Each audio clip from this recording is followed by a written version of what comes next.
What's up, guys? Let me just tell you this, man. Shout out to Congo. First of all, I know that Congo lost the game, but let me give a very big shout out to Congo. Congo was an amazing team, man. They pushed England to the brink. They had to force England to pull a magic out of their hat to score that goal, man. Lovely brace by Harry Kane, right? Lovely goal by Cipenga for Congo, being one goal up for almost 70 minutes of the game. Amazing defense, right? This is the second time Congo has ever made it to the World Cup, right? Last time was probably like in the 1980s, I think it was. It's the second time they've made it to the World Cup. They made it out of the group stage, went to the round of 32, and they push England down to the wire, man.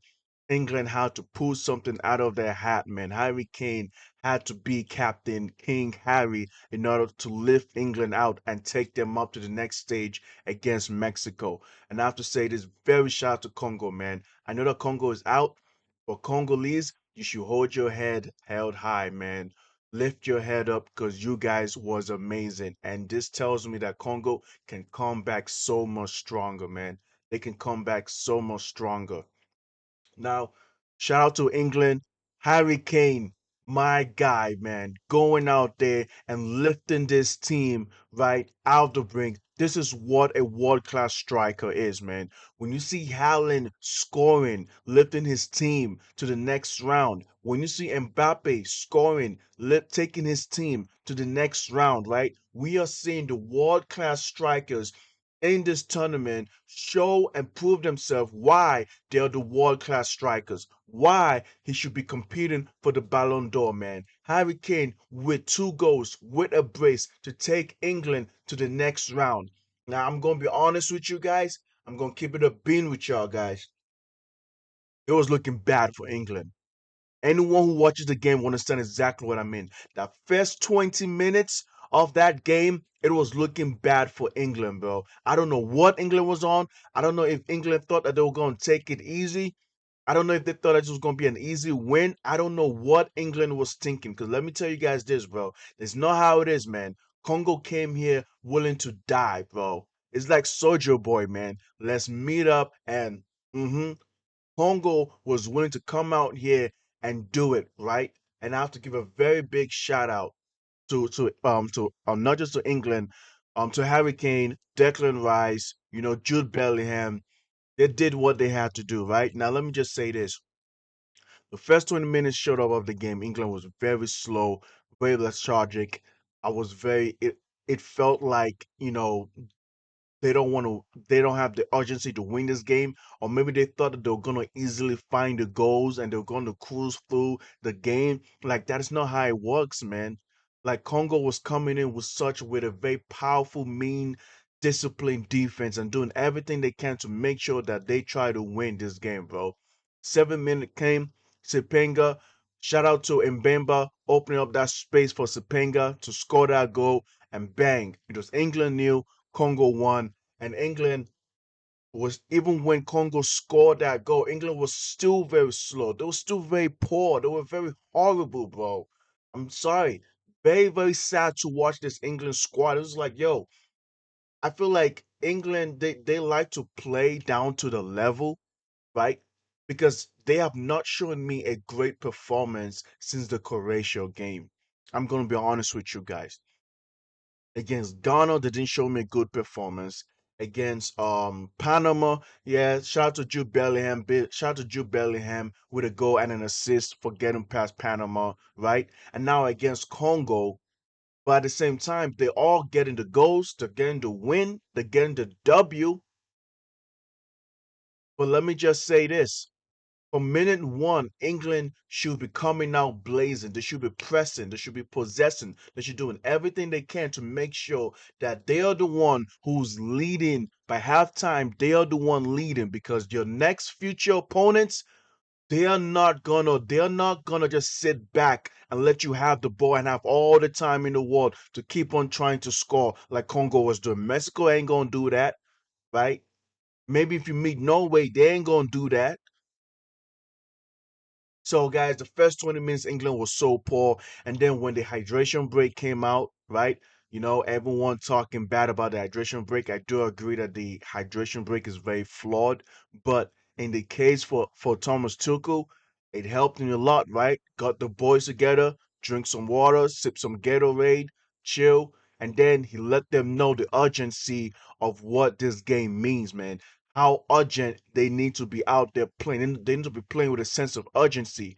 They need to be pressing. They need to find a way to get the ball inside the box. Either you cross it in, do whatever it takes you got to do, man. And then all of a sudden, after the hydration break, England came out blazing. They were attacking, they were moving, they were putting the ball inside the box, finding ways, right? Any counter attack that Congo tried to make, they tried to sniff it out, cut it at its roots as soon as possible to get the ball back and do what they have to do to make sure that they find a way to equalize as soon as possible. Keep in mind, guys, in the first half, right, England had 59%, 59% of ball possession. They had 1.32 expected XG, 8 total shots, 4 shots on target, right? 20 touches, bro. Obviously, 2 corners, 5 big chances. So England was doing everything they can to make sure that they take control of this game. And I have to give and England did have some couple chances, right? Jude Bellingham 2 times he could have scored in the first half with a lovely header in, like bang, bro. Lovely cross where Jude Bellingham hit the ball and Congolese goalie Mpasi with amazing saves to stop Jude Bellingham from scoring 2 goals in the first half, right? Was also able to stop Harry Kane. I remember when he was willing to put his nuts on the line, Mpasi was willing to put his nuts on the line to stop Harry Kane from scoring in the first half, guys. Let that sink in. Now, there is another scenario that a lot of people are going to be talking about, where if Harry Kane is a penalty or not, was Harry Kane ruled as a penalty, right? And in my opinion, no. I agree with the referee and I agree with the VAR, bro. It was not a penalty, man. Right? Yes, Harry Kane was the last person to touch the ball, but Mpasi, the goalie, he did not touch Harry Kane's leg. His hands, his big gloves did not touch Harry Kane's leg, bro. The moment Mpasi realized that the ball was not heading towards the goalpost, he immediately put his hand to his body, to his chest, to stop himself from touching Harry Kane's leg. So there you go. That lets you know that it was not a penalty, in my opinion. Obviously, when England is 1 goal down, when they're in a deficit, the English fans, they're all going to be screaming. They're all going to be desperate for whatever the case is, man. Right? They're going to do whatever it takes to make sure that they go for that. There's a penalty, and they're hoping that it's called in their favor. But shout out to the referee. I think the referee was very, very strict as well. Very, very good. And like I said, I do have to give a very big shout out to Congo once again, man, for them to maintain this solid defense for almost 70 minutes of the game was amazing, right? I think Rashford was okay, had a little bit loose balls here and there, right? Madueke, yeah, he was fine. He was all right as well, I'll be honest with you, man. Henderson, I did not see anything special from Henderson. I'm going to be honest. I felt like Declan Rice was the one that was doing the major damage, right? Especially in the first goal for Kane, right? He set it up, passed the ball. 60th minute came, Anthony Gordon came on, Bukayo Saka came on, right? And those two guys immediately changed the game, man. Dribbling, stretching the defense, pace, running out there, man. Fresh new legs going out Wan-Bissaka and Mbemba. Eventually, I feel like the Congolese were gonna be exhausted. If I'm gonna be honest with you guys, man, they're gonna be very, very exhausted because you got the quality depth that England have on the bench is enough to come on to be starters and still do so much damage to the Congolese. And that's exactly what England did, man. Like when you look at the bench, you're bringing on Anthony Gordon, who just got 80 million, who just got sent to Barca for 80 mil.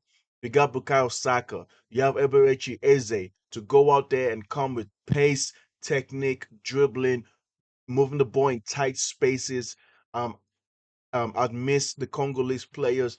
I mean, Eventually, I feel like England was going to find that deadlock. They're going to find that equalizer.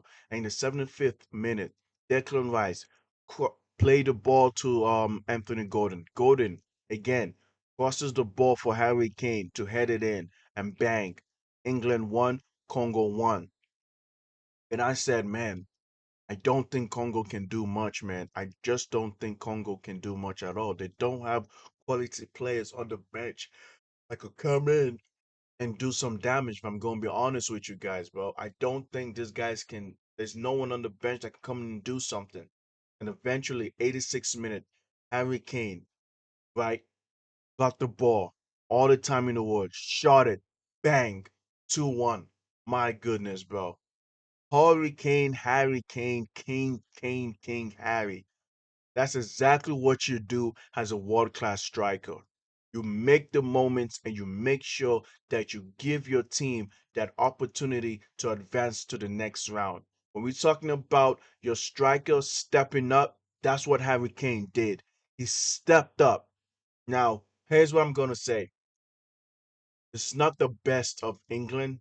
And if this version, if the first 20 minutes that I saw of England go up against New Mexico, my brother, New New Mexico is gonna destroy this England team.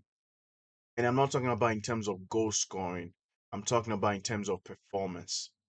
Mexico can beat this England 2-0, 1-0, 2-1, but performance wise, Mexico could destroy this England team. I felt like we have not seen the best of England since that Croatia game. And I think it's because England has been going up against low block teams and they're not good at breaking down low blocks. And the thing is Mexico gonna come with a strategy plan of playing that low block? Because Mexico comes with that low block, and England might be in trouble once again. Let's just be honest, guys. Let us be honest. But anyway, that's what I have to say about this game. Great game. Shout out to Congo, man. Congo, lift your head up. Please lift your head up, man. This is the second time in your history that you're making it to the World Cup. And you guys was just amazing, man. They have a very amazing campaign. They gave England such a fight, man. Shout out to Congo, man. So far, Morocco is the only team to make it to the round of 16. So I am hoping that the African champion Senegal can beat Belgium and make it to the round of 16, in my opinion, man. As an American, I'm getting tensed up. England, USA versus Bosnia. Let's go, man. Let's go, USA. Let's go. Appreciate you guys. Please like and subscribe, and I'll catch you guys later, man. Peace out.